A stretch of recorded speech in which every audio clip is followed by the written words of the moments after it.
Welcome to AP scoop news. ముందుగా headlines. ప్రతీకార సుంకాలతో ప్రపంచ దేశాలపై విరుచుకుపడుతున్న ట్రంప్.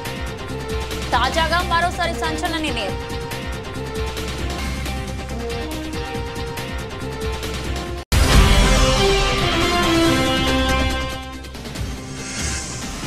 ఎనిమిదోసారి క్లీన్ సిటీగా నిలిచిన ఇండోర్. స్వచ్ఛ సర్వేక్షణ అవార్డు అందజేసిన రాష్ట్రపతి ముర్ము.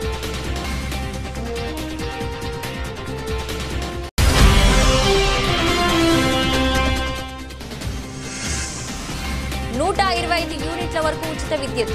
ఎన్నికల వేళ బీహార్ సీఎం కీలక ప్రకటన.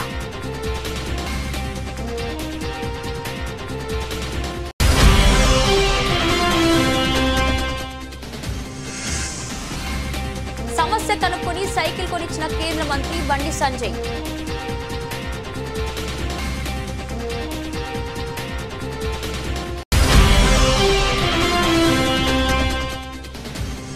తెలంగాణ ప్రజలు వీళ్ళు చేసే ద్రోహాన్ని మోసాన్ని చూడాలి. మాజీ మంత్రి ఎమ్మెల్యే జగదీష్ రెడ్డి మండిపాటు.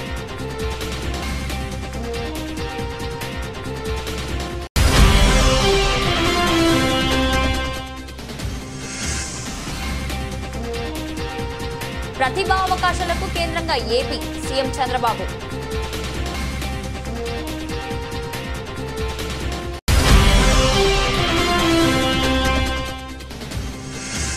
₹20 కోట్ల వ్యయంతో నిర్మించనున్న కొత్త బీటీ రోడ్డు పనులను ప్రారంభించిన Parigi MLA doctor T Rammohan Reddy.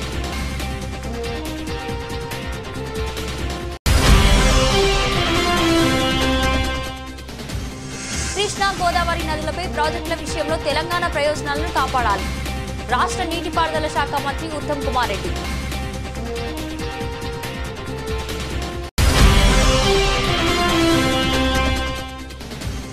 కూటమి ప్రభుత్వం దాచేపల్లిలో కిసాన్ మేళా పేరుతో రైతులకు న్యాయం చేస్తుందా? మండిపడ్డ మాజీ ఎమ్మెల్యే కాసు మహేష్ రెడ్డి.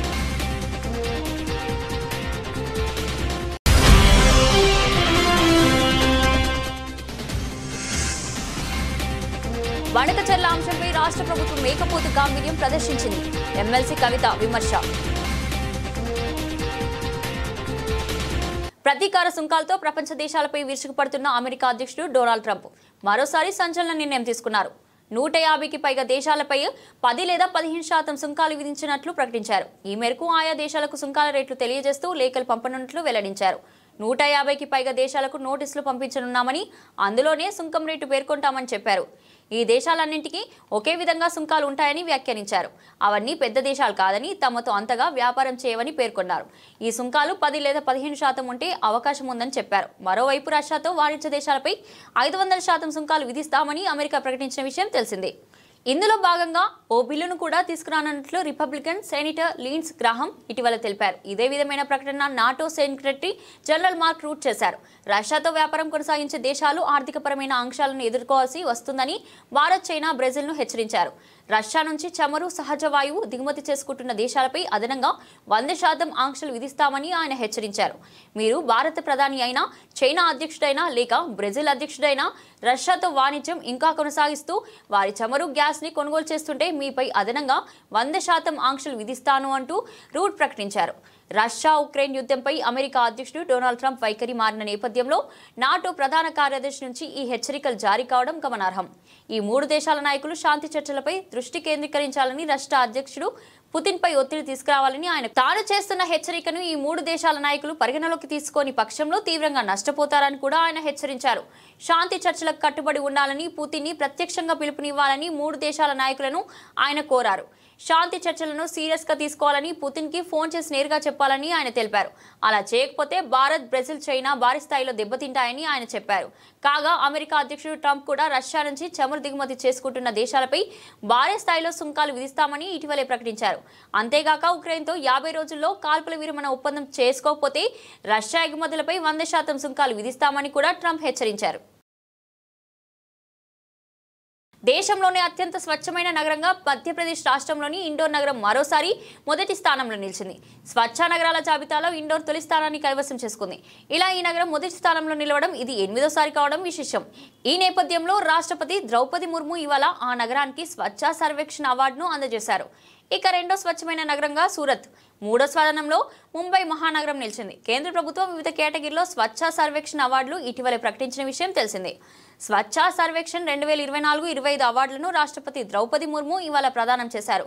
ఢిల్లీలోని విజ్ఞాన్ భవన్లో జరిగిన వేడుకల్లో స్వచ్ఛ జాబితాలో నిలిచిన నగరాలకు అవార్డులను ప్రదానం చేశారు. కేంద్రం ప్రకటించిన ఈ స్వచ్ఛ సర్వేక్షణ్ అవార్డులో ఏపీలోని 5 నగరాలకు చోటు దక్కింది. విశాఖపట్నం జాతీయ స్థాయిలో స్పెషల్ కేటగిరీ మినిస్టీరియల్ అవార్డు దక్కించుకుంది. రాజమహేంద్రవరానికి రాష్ట్ర స్థాయిలో మినిస్టీరియల్ అవార్డు లభించింది. స్వచ్ఛ సూపర్ లీగ్ సిటీస్ విభాగంలో విజయవాడ, తిరుపతి, గుంటూరు ఎంపికయ్యాయి. బీహార్లో ఎన్నికల వేడి మొదలైంది. ఈ ఏడాది చివరికల్లా రాష్ట్రంలో అసెంబ్లీ ఎన్నికలు నిర్వహించనున్నారు. దీంతో అన్ని ప్రధాన పార్టీలు ఎన్నికలకు సన్నద్ధమవుతున్నాయి. ఇక ప్రస్తుతం రాష్ట్రంలో అధికారంలోకి ఉన్న నితీష్ కుమార్ ప్రభుత్వం వచ్చే ఎన్నికల్లో మరోసారి అధికారాన్ని నిలబెట్టుకోవాలని భావిస్తుంది. ఈ క్రమంలో ఓటర్లను ఆకట్టుకునేందుకు వరాల జల్లు కురిపిస్తుంది. ఇప్పటికే ప్రభుత్వ ఉద్యోగాల్లో మహిళలకు 30% రిజర్వేషన్లు, పింఛన్లు వంటి కీలక హామీలు ప్రకటించిన విషయం తెలిసిందే. తాజాగా సీఎం నితీష్ కుమార్ మరో కీలక పథకాన్ని ప్రకటించారు. 125 యూనిట్ల లోపు కరెంటు బిల్లులు చెల్లించాల్సిన అవసరం లేదని వెల్లడించారు. ఈ మేరకు ఎక్స్ వేదికగా ప్రకటన చేశారు. తమ ప్రభుత్వ రాష్ట్రంలో అధికారంలోకి వచ్చినప్పటి నుంచి అందుబాటు ధరల్లోనే విద్యుత్ సరఫరా చేస్తున్నట్లు తెలిపారు. ఇప్పుడు మరో కీలక నిర్ణయం తీసుకున్నట్లు చెప్పారు. గృహ వినియోగదారులు 125 యూనిట్ల వరకు ఎలాంటి ఛార్జీలు చెల్లించాల్సిన అవసరం లేదని ప్రకటించారు. ఆగస్టు 1 నుంచి ఈ పథకం వర్తిస్తుందని, ఈ లెక్కన జూలై నెల కరెంటు బిల్లు సైతం చెల్లించాల్సిన అవసరం లేదని స్పష్టం చేశారు. ఈ నిర్ణయంతో రాష్ట్రంలో 1.67 కోట్ల కుటుంబాలకు లబ్ధి చేకూరుతుందని సీఎం వెల్లడించారు.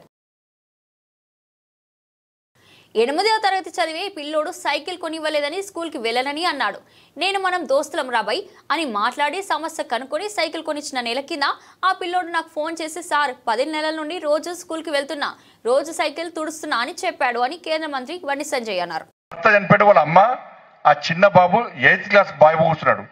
నీ పేరు ఏం పేరు అంటే పేరు చెప్పిండు. నువ్వు స్కూల్కు పోతలేవా అంటే పోన్ పోన్ పోన్ పోన్ అంటున్నాడని. ఈ పోన్ పోన్ పోన్ అన్నందుకే ఆ పిచ్చోడని ముద్రేసిన బాబు మీద. సరే అని చెప్పి వాళ్ళ అమ్మమ్మని అడిగిన, ఏమైందమ్మంటే వాడు పిచ్చోడు సార్ అంటుంది వాళ్ళ అమ్మమ్మ కూడా. వాళ్ళ అమ్మని అడితే వాళ్ళ అమ్మ కూడా వాడు పిచ్చి లేచింది సార్ అంటే వాళ్ళ అమ్మ అంటున్నది. కానీ అబ్బాయిని చూస్తే అట్లా లేడు. అబ్బాయి చాలా యాక్టివ్ ఉన్నాడు. వాళ్ళిద్దరిని వాళ్ళ అమ్మను బయటికి పంపించిన. నేను వంతను కూర్చున్నా, అరే నువ్వు నేను దోస్తున్నా అబ్బాయి, దోస్తు చేస్తావా అంటే చేస్తా అన్నాడు. అన్ని వేరే విషయాలు మాట్లాడి నువ్వు స్కూల్కు పోవాలంటే నేను ఏం చేయాలి అన్న. పోను సార్ అన్నాడు. మీ ఫ్రెండ్స్ పేరు చెప్పినా అంటే 6 ఫ్రెండ్స్ పేరు చెప్పారు. వాళ్ళకి ఏముంది అన్న. సార్ వాళ్ళకు అందరికీ సైకిల్ ఉన్నాయి, నేను సైకిల్ ముడితే నన్ను కొడుతున్నారు. వాళ్ళ 6 సైకిల్ ఉన్నాయి, నేను వాళ్ళ సైకిల్ ముడితే నన్ను కొడుతున్నారు సార్ అని చెప్పాడు. అప్పుడు అర్థమైపోయి సైకిల్ పంచాయతీ అని చెప్పని. నేను అడిగినా మరి స్కూల్కి పోవాలంటే ఏం చేయాలంటే నేను బోన్స్ అంటాడు వాళ్ళ. సరే నీకు సైకిల్ కొనిస్తే పోతావా అంటే ఆయన ఫేస్ మొత్తం వెలిగేది ఒకసారి. అప్పుడు సైకిల్ కొనిస్తే స్కూల్ పోతాడు. మరి సైకిల్ కొనిస్తే స్కూల్ పోతావు, ఇయ్యాలే కొనిస్తా సైకిల్ అన్న. అప్పుడు నేను పోతా సార్ అన్నాడు. ఆ అబ్బాయి పిచ్చోడా కానీ ఊరు మొత్తం ఏం చేసింది, పిచ్చోడ ముద్రేసింది. ఆ అబ్బాయిని మీ సోషల్ మీడియాలో చూసుంటారు, మీ అందరికీ ఆ వీడియో వచ్చింది, నిన్న కూడా వచ్చింది వీడియో. ఆ అబ్బాయిని తీసుకుపోయి నేనే స్వయంగా తీసుకుపోయి సైకిల్ స్టోర్కి పోయి సైకిల్ కొనిస్తే ఇలా అబ్బాయి ఒక 10 నెలల రోజుల క్రితం కూడా ఫోన్ చేసి, సార్ నేను రోజు స్కూల్ పోతున్నా సార్, సైకిల్ను రోజు తూడ్చుకుంటున్నా సార్ నేను. చంద్రబాబు మీడియా నిన్నటి చర్చపై తెలంగాణ ఎడిషనల్ ఒకలా, ఆంధ్ర ఎడిషనల్ ఒకలా రాసింది. రేవంత్ రెడ్డి నిన్న ఎజెండాలో వనకచెర్ల మీద అంశమే లేదు, ఎలా మాట్లాడాలి అన్నాడు. ఏపీ మంత్రి నిమ్మల రామనాయుడు ఏమో వనకచెర్ల మీద చర్చ జరిగింది, కమిటీని ఏర్పాటు చేస్తామని అన్నాడు. తెలంగాణ ప్రజలు వీళ్ళు చేసే ద్రోహాన్ని, మోసాన్ని చూడాలని మాజీ మంత్రి ఎమ్మెల్యే జగదీష్ రెడ్డి మాట్లాడారు. కాళేశ్వరం మీద అబద్ధాలు మాట్లాడి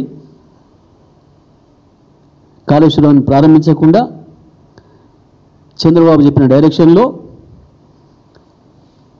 ఇవాళ కాళేశ్వరం ఉన్నది, కాళేశ్వరం నుంచి మేము నీళ్ళు ఎత్తుతున్నాం 140 టీఎంసీల నీళ్లు అని చెప్పి మనం చెప్తే బనకచెర్లకు ఎట్టి పరిస్థితుల్లో అనుమతి వచ్చే అవకాశం లేదు. అది మేము చెప్పడం కాదు, ప్రభుత్వం అధికారికంగా చెప్పి కొట్లాడాలి అపెక్స్ కౌన్సిల్లో. కానీ బనకచెర్ల అక్కడ కాళేశ్వరం లేదు, మేము అక్కడ నీళ్ళు ఎత్తుతలేము అంటే ఇలా ఇంకో 140 టీఎంసీల నీళ్ళు మీకు ఉన్నాయి కాబట్టి ఇవి నాకు ఇవ్వండి అని చెప్పి మోడీ పాలన చంద్రబాబు చేతులు ఉంది కాబట్టి ఒప్పించి తీసుకుపోయే కుట్ర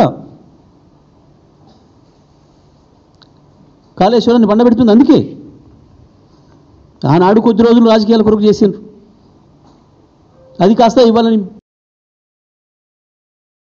ప్రతిభా అవకాశాలకు కేంద్రంగా ఏపీ ఆవిర్భవిస్తుందని సీఎం చంద్రబాబు అన్నారు.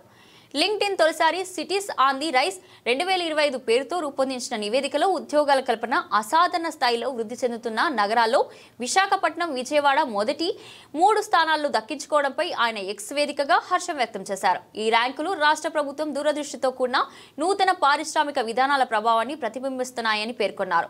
టీసీఎస్, కాగ్నిజెంట్ వంటి దిగ్గజ సంస్థలు రాష్ట్రంలో క్యాంపస్లు ఏర్పాటు చేయడం, క్వాంటమ్ వాలీ, ఏఐ వర్సిటీ వంటివి ప్రారంభం కానుండడంతో దేశానికి ఐటీ హబ్ గా ఏపీ నిలుస్తుందని చంద్రబాబు వెల్లడించారు. We are going one more thing. 3 economic growth hubs we are establishing. One is Visakhapatnam region, one is Amaravati, one is Tirupati. These 3 cities are having very good advantages. Visakhapatnam, natural, beautiful city, tourism, and also pharmaceuticals, and also excellent place for even steel manufacturing and all metals, steel, aluminum, all these things we can go in a big way. And also Google is coming there, and also cable network, sea cable also we are connecting to that place.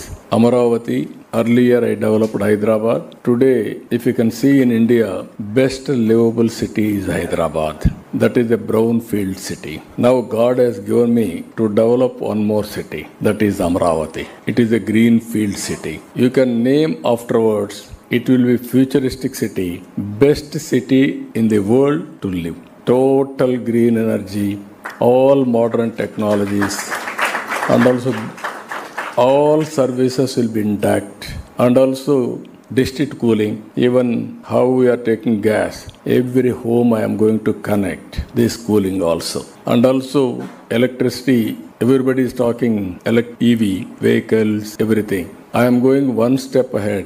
I wanted to make this city total green energy. That corridor we are bringing from other parts, dedicated corridor for green energy. That energy we will use here. So that is a beautiful city. Krishna River, perennial river. Around 35 lakh acres of land we are irrigating today. Fresh water and also excellent greenery. You can imagine the best city as on today. So many universities have come. Quantum Valley we have started. So many hospitals are going to come. And also it is a beautiful city. I wanted to build that city. One of them, even I am going for another international airport. In this country, if you see one thing in the past, first airport, Hyderabad airport in PPP model. That was a greenfield airport. Then only Bangalore has come. Then Delhi. Then Mumbai. Today all airports more are. Poduru మండలం చిట్టెంపల్లి నుండి లాలపహాడ్ వరకు 20 కోట్ల వ్యయంతో నిర్మించనున్న కొత్త BT road పనులను Parigi MLA DCC అధ్యక్షులు doctor T Rammohan Reddy స్థానిక నాయకులు అధికారులతో కలిసి ప్రారంభించారు. ఈ సందర్భంగా మాట్లాడుతూ ప్రతి గ్రామానికి రోడ్డు సౌకర్యం కల్పిస్తున్నామని, మారుమూల తండాలను అనుసంధానం చేసే లింక్ రోడ్డుకు ప్రాధాన్యత ఇస్తున్నామని తెలిపారు. రేవంత్ సర్కార్ నేతృత్వంలో కాంగ్రెస్ ప్రభుత్వం గ్రామాల అభివృద్ధికి పెద్దపీట వేస్తుందని అన్నారు. అలాగే పలు అభివృద్ధి పనుల గురించి వివరించారు. అప్పా జంక్షన్ నుండి మన్నెగూడ వరకు 4 లైన్ల రోడ్లు నిర్మాణం జరుగుతుందని పేర్కొన్నారు. రాష్ట్ర ఆర్థిక సంక్షేమంలో ఉన్నప్పటికీ ఎన్నికల హామీలను అమలు చేస్తున్నామని వెల్లడించారు. కాంగ్రెస్ ప్రభుత్వం సంక్షేమం, అభివృద్ధిపై దృష్టి సారించిందని స్పష్టం చేశారు. మన లాల్పాడ్ గేట్ నుంచి అంగర్ చిట్టెంపల్లి వరకు గతంలో సింగిల్ రోడ్ ఉండి వంకర్ టింకల్గా ఉండి చాలా యాక్సిడెంట్స్ అవుతున్నాయని మా మండల నాయకులు ఇటు పరిగి కానీ అటు ఊడూరు కానీ చాలామంది నాయకులు మన దృష్టికి తీసుకోవడం జరిగింది. ఈరోజు ఈ డబల్ రోడ్ రావడం మూలంగా త్వరితగతంగా మన పరిగి మండలం నుంచి ఈవెన్ గండెడ్ నుంచి కూడా వచ్చే వాళ్ళు కూడా ఈ రూట్ లోపల హైదరాబాద్ పోవాలంటే కూడా పోవచ్చు. ఇది ఒక ప్యారలల్ రోడ్. మనం హైదరాబాద్ పోవడానికి ప్యారలల్ రోడ్.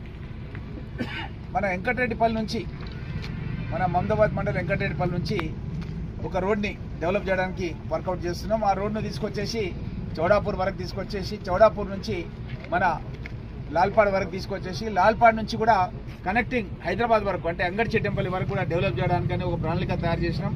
అదేవిధంగా మన్నెగూడ నుంచి షాబాద్ వరకు, మన్నెగూడ నుంచి షాబాద్ రోడ్ లోపల కూడా ఎయిర్పోర్ట్ కనెక్టివిటీ, మన హైదరాబాద్ ఇంటర్నేషనల్ ఎయిర్పోర్ట్ కూడా కనెక్టివిటీ గురించి 23 కిలోమీటర్లు డబల్ రోడ్. గతంలో పంచాయతీరాజ్ కింద ఉండే రోడ్లు ఆ పంచాయతీరాజ్ తీసేసి దాన్ని ఆర్ఎన్బి రోడ్కు మనం హ్యాండ్ ఓవర్ చేయడం జరిగింది. వీళ్ళు ఆర్ఎన్బి రోడ్ నుంచి ఇప్పుడు ఎయిర్పోర్ట్ కనెక్టివిటీ రోడ్ అంటే ఎవరైనా పరిగి నుంచి కానీ మనగూడ నుంచి కానీ ఎయిర్పోర్ట్ పోవాలంటే గంట సేపట్లో ఎయిర్పోర్ట్ పోయే విధంగా దానికి డబల్ రోడ్ వేయడం జరుగుతుందన్న విషయాన్ని మీకు అందరు కూడా తెలియజేస్తూ, ఇదే కాకుండా మీకు అందరికీ తెలుసు మనం ఆల్రెడీ మన పరిగి నుంచి షాద్ నగర్కి 4 లైన్ల రహదారి శాంక్షన్ చేయించుకున్నాం.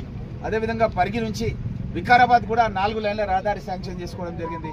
ఇంకా ఇదే కాకుండా అప్పా జంక్షన్ నుంచి మన్నెగూడ వరకు కూడా మెగా కన్స్ట్రక్షన్స్కు ఆల్రెడీ కాంట్రాక్ట్ ఇవ్వడం జరిగింది. అందులో కొన్ని కోర్టు వివాదాలు గ్రీన్ ట్రిబ్యునల్లో ఉంటే ముఖ్యమంత్రి రేవంత్ రెడ్డి గారు నాకే అప్పచెప్పారు.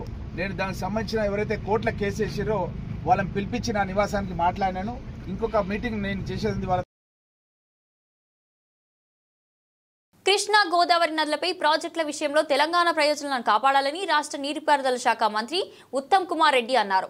బుధవారం ఢిల్లీలో కేంద్ర జలశక్తి శాఖ మంత్రి ఆధ్వర్యంలో నిర్వహించిన తెలుగు రాష్ట్రాల ముఖ్యమంత్రుల సమావేశంలో తెలంగాణ ఎజెండాను ఉత్తమ్ ప్రస్తావించారు. గోదావరి కావేరీ అనుసంధానంలో భాగంగా ఇచ్చంపల్లిలో రిజర్వాయర్ కట్టాలి. 148 టీఎంసీలతో చేపట్టే గోదావరి కావేరీలో తెలంగాణకు కేటాయించే వాటాను ఇతర బేసిన్లో వాడుకోవడానికి అవకాశం ఇవ్వాలి. ఇచ్చంపల్లి బ్యారేజ్ నుండి 200 టీఎంసీల వరద జలాలను వాడుకోవడానికి వెసులుబాటు కల్పించాలి. పోలవరం ప్రాజెక్టు లాగా ఇచ్చంపల్లి ప్రాజెక్టుకు జాతీయ హోదా కల్పించి ఆర్థిక సహాయం అందించాలి. పాలమూరు రంగారెడ్డి ఎత్తిపోతల పథకం డిపిఆర్ను తొలి దశలో కేటాయించి 45 టీఎంసీ నీటితో ఆమోదం తెలిపాలి. మైనర్ ఇరిగేషన్లో 90 టీఎంసీలు ఉండగా అందులో పొదుపు చేసిన 45 టీఎంసీలు పాలమూరు రంగారెడ్డి ఎత్తిపోతల పథకాన్ని కేటాయించాం. ఈ ప్రాజెక్టుకు 2వ దశ పర్యావరణ అనుమతి ఇవ్వాలి. డిండి ఎత్తిపోతలను క్లియర్ చేయాలి. డాక్టర్ బిఆర్ అంబేద్కర్ ప్రాణహిత చేవెళ్ల ఎత్తిపోతల పథకంలో భాగంగా తుమ్మిడిహెట్టి బ్యారేజ్ నిర్మాణానికి కేంద్రం ఏఐబిపి కింద ఆర్థిక సహాయం అందించారు. ఈ ప్రాజెక్టు ప్రాథమిక సాధ్యాసాధ్యాల నివేదికను 2009 ఏప్రిల్లో సమర్పించగా దీనికి సిడబ్ల్యూసి 2010 ఏప్రిల్లో సమ్మతి తెలిపింది. కృష్ణా నదీ జలాల ఉపయోగంలో ఇరు రాష్ట్రాల్లో కొన్ని అనుమానాలు ఉన్నాయి. ఎవరు ఎక్కువ ఉపయోగిస్తుండ్రు, ఎవరు తక్కువ ఉపయోగిస్తుండ్రు అనేది. అయితే ఏదైతే రీఆర్గనైజేషన్ యాక్ట్లో చట్టంలో ఉందో ఈ టెలిమెట్రీ ఇన్స్ట్రుమెంట్స్ విషయంలో గతంలో తెలంగాణలో ఉన్న ప్రభుత్వం దాన్ని కొంత అంటే టెలిమెట్రీ ఇన్స్ట్రుమెంట్స్ పూర్తిగా పెట్టియడంలో అంత పట్టుబట్టలేదు, కొంత నిర్లక్ష్యం జరిగింది. ఈ 18 నెలల్లో మేము ఎప్పటికప్పటికి కేఆర్ఎంబి కానీ సెంట్రల్ గవర్నమెంట్ కానీ ఇన్సిస్ట్ చేస్తూ వచ్చాం.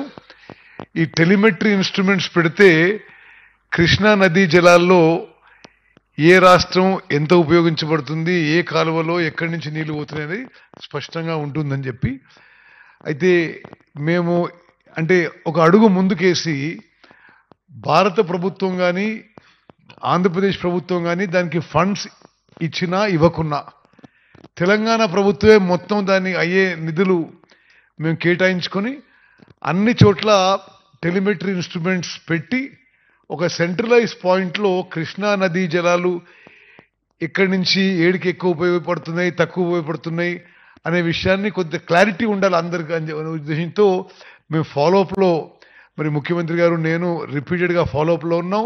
కేఆర్ఎంబికి నిధులు కూడా విడుదల చేసినాం. ఈరోజు ఒక తుది నిర్ణయంగా అన్ని పాయింట్స్లో టెలిమెట్రీ ఇన్స్ట్రుమెంట్స్ కొన్ని ఆల్రెడీ ఏర్పాటు చేయడం జరిగింది. అన్ని పాయింట్స్ కన్నతల్లికి అన్నం పెట్టినవాడు పిన్నమ్మకి బంగారు గాజులు చేస్తాడా? పొగాకు రైతులు మద్దతు ధర కోసం ఆందోళన చేస్తుంటే వారిని పోలీసులతో బెదిరించి తరిమేసిన కూటమి ప్రభుత్వం దాచేపల్లిలో కిసాన్ మేళా పేరుతో రైతులకు న్యాయం చేస్తుందా అని మాజీ ఎమ్మెల్యే కాసు మహేష్ రెడ్డి మండిపడ్డారు.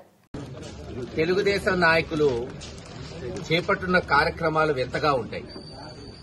రేపు కిసాన్ మేళా అంట దాచేపల్లిలో. రాజశేఖర రెడ్డి గారు చెప్పినట్టు సొంత అమ్మకేమో ఏమీ చేయలేని వాడు పిన్నమ్మకి బంగారు గాజులు ఇచ్చాడంట, అట్లుంటుంది.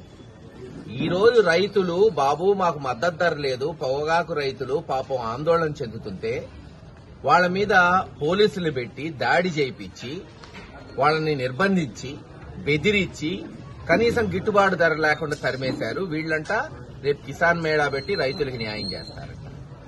పత్తి గిట్టుబాటు ధర లేక రైతులు ఆందోళన చెంది అప్పులు పాలైతే పల్నాడులో ఎంపీలున్నారు, ఎమ్మెల్యేలున్నారు, పట్టించుకున్న నాదుడే లేడు. వీళ్ళు ఇంకా మేళాలు పెట్టి ఎవరికి న్యాయం చేస్తారో చెప్పండి.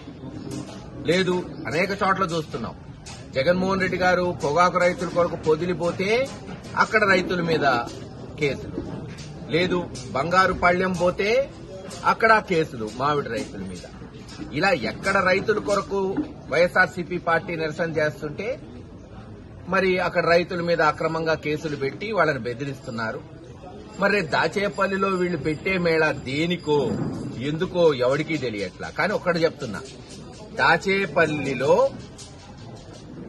పత్తి కొనుగోలు కేంద్రంతో పాటు పత్తి ఎటు సీసీఐ వాళ్ళు కొనేవాళ్లు, మిర్చి కొనుగోలు కేంద్రం మొట్టమొదటిసారి వైఎస్ఆర్సీపీ ప్రభుత్వంలో తీసుకొచ్చాం.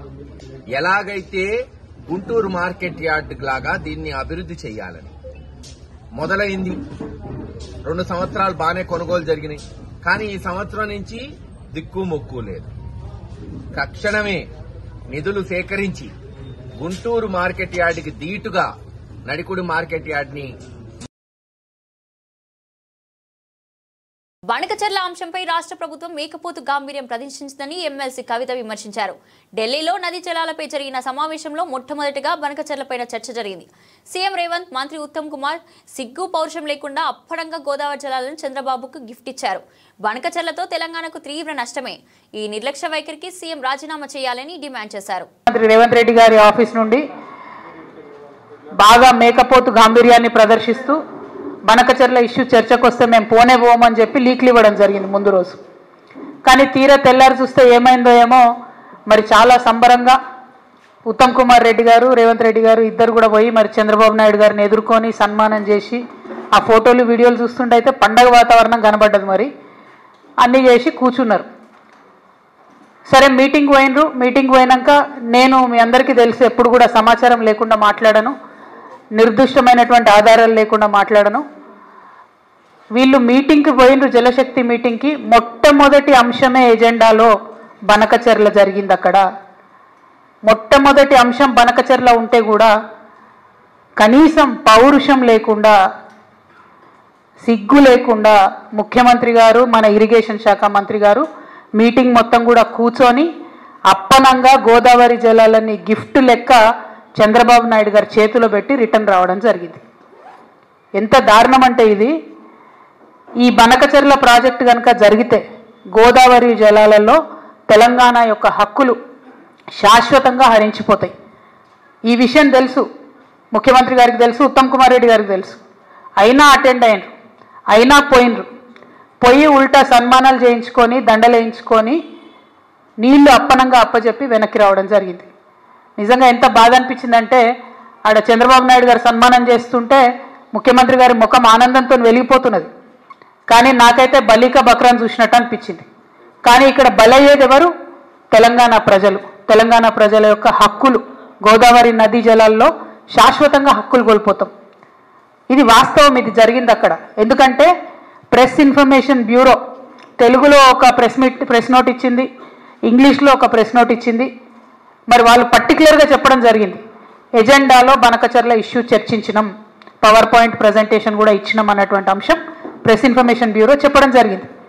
బయటకు వచ్చి ప్రెస్ మీట్ పెట్టి దారుణంగా మన ముఖ్యమంత్రి గారు బుకాయిస్తున్నాడు. ఆయన బొంకుతున్నాడు.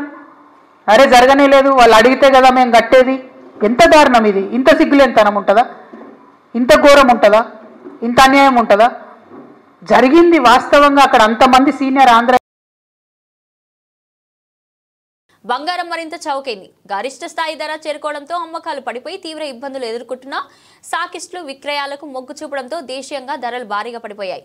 దేశ రాజధాని న్యూఢిల్లీలో 99.9% స్వచ్ఛత కలిగిన 10 గ్రాముల పుత్తడి ధర 500 తగ్గి 99,000 దిగువకు జారుకుంది.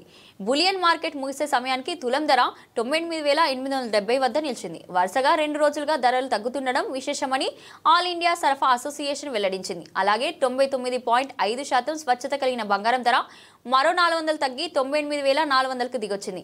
ఇటు హైదరాబాద్లో 24 క్యారెట్ తులం బంగారం ధర 490 తగ్గి 99,280కి చేరుకుంది. అంతకుముందు ఇది 99,700గా ఉన్నది. 22 క్యారెట్ల ధర కూడా 450 తగ్గి 91,000గా నమోదైంది. కానీ అంతర్జాతీయ మార్కెట్లో బంగారం ధరలు భారీగా పెరిగాయి. ఔన్స్ గోల్డ్ $16.41 ఎగబాకి $3,341.37కు చేరుకుంది.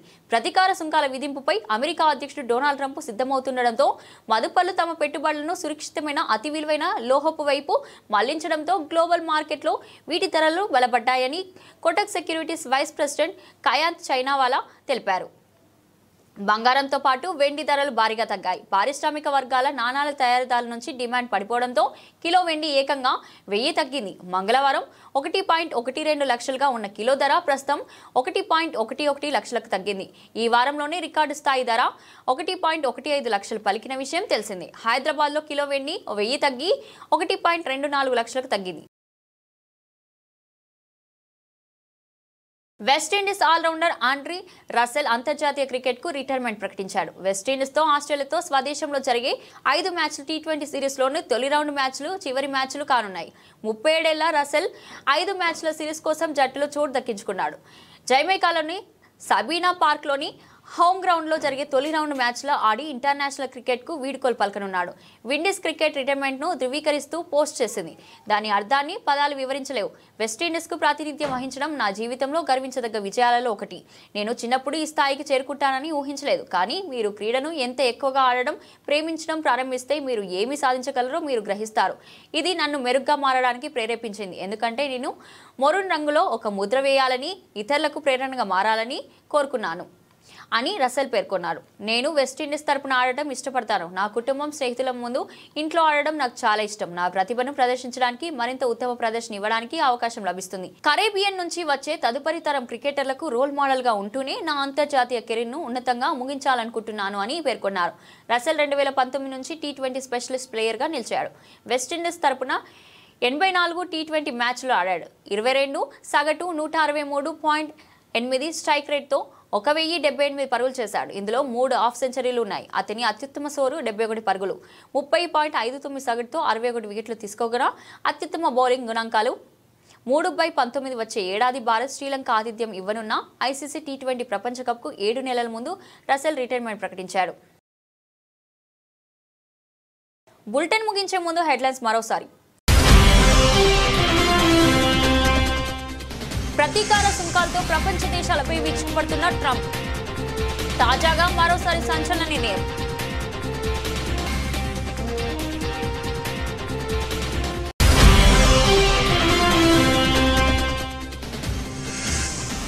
ఎనిమిదోసారి క్లీన్ సిటీగా నిలిచిన ఇండోర్. స్వచ్ఛ సర్వేక్షణ అవార్డు అందజేసిన రాష్ట్రపతి ముర్ము.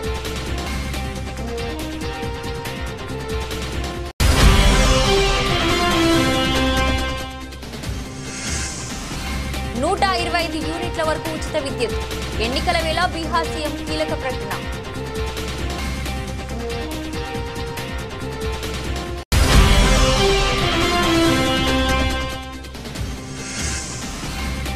సమస్య కనుక్కొని సైకిల్ కొనిచ్చిన కేంద్ర మంత్రి బండి సంజయ్.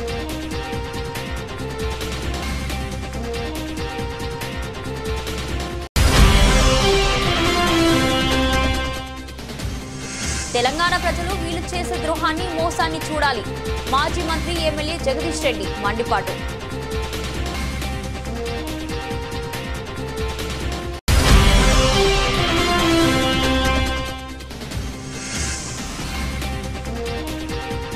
ప్రతిభా అవకాశాలకు కేంద్రంగా ఏపీ సీఎం చంద్రబాబు.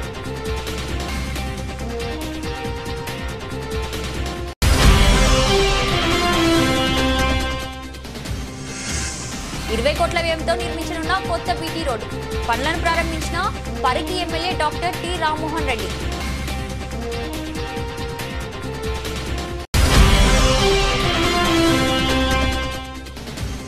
కృష్ణా, గోదావరి నదులపై ప్రాజెక్టుల విషయంలో తెలంగాణ ప్రయోజనాలను కాపాడాలి. రాష్ట్ర నీటిపారుదల శాఖ మంత్రి ఉత్తమ్ కుమార్ రెడ్డి.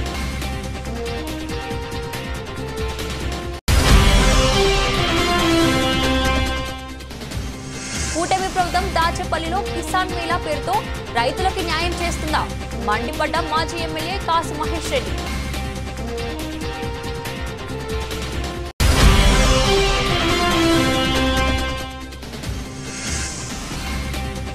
వడకచెర్ల అంశంపై రాష్ట్ర ప్రభుత్వం మేకపోతు గాంభీర్యం ప్రదర్శించింది. ఎమ్మెల్సీ కవిత విమర్శ. ఇది ఈ రోజు బులెటిన్. మరో బులెటిన్లో మళ్ళీ కలుద్దాం. అంతవరకు సెలవు.